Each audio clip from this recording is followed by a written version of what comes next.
PM किसान सम्मान निधि योजना को लेकर देश के करोड़ों किसानों के मन में अक्सर कई तरह की उलझनें रहती हैं, खासकर तब जब बात एक ही घर में रहने वाले और एक ही जमीन पर खेती करने वाले भाइयों की आती है।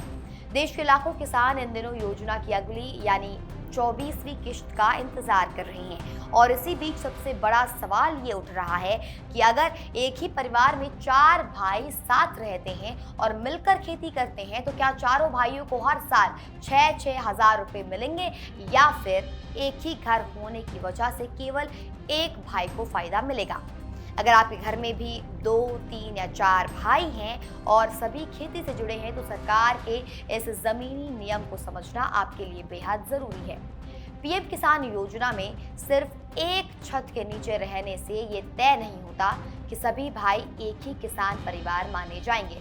नियम के मुताबिक सरकारी कागजों में एक किसान परिवार का मतलब पति, पत्नी और उनके नाबालिग बच्चों से होता है। यानी अगर चारों भाइयों की शादी हो चुकी है, वे बालिग हैं और उनके अपने अपने परिवार हैं तो कागजों में वे अलग अलग किसान परिवार माने जाएंगे। अब सवाल उठता है कि चारों भाइयों को 6-6 हजार रुपए मिलने की असली शर्त क्या है। अगर चारों भाई अलग अलग परिवार बना चुके हैं और सबसे महत्वपूर्ण बात, खेती योग्य जमीन का सरकारी रिकॉर्ड भूलेख चारों भाइयों के नाम पर अलग अलग दर्ज है तो चारों भाई इस योजना के पात्र हो सकते हैं। इस स्थिति में चारों भाइयों को हर साल 6-6 हजार रुपए की किश्तें मिलेंगी, यानी एक ही घर में कुल 24 हजार रुपए की सालाना मदद आ सकती है। लेकिन कहानी में एक बड़ा मोड़ तब आता है जब जमीन का बंटवारा कागजों पर नहीं हुआ होता। मान लीजिए चारों भाई साथ मिलकर खेती करते हैं, लेकिन जमीन का सरकारी रिकॉर्ड केवल बड़े भाई या किसी एक भाई के नाम पर ही दर्ज है।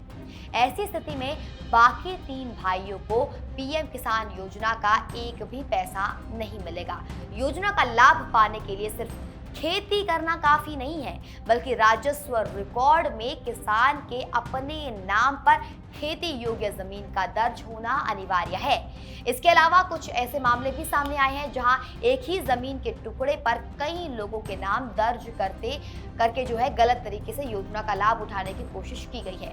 सरकार ने ऐसे फर्जीवाड़े को रोकने के लिए अब पूरे देश में जमीनी स्तर पर फिजिकल वेरिफिकेशन यानी कि भौतिक सत्यापन अभियान शुरू कर दिया है। जिन खातों में गड़बड़ी या पात्रता के नियमों का उल्लंघन पाया जाएगा उन्हें तुरंत सूची से बाहर निकाल दिया जाएगा ताकि सरकारी पैसा सिर्फ असली और जरूरतमंद किसानों तक ही पहुंचे।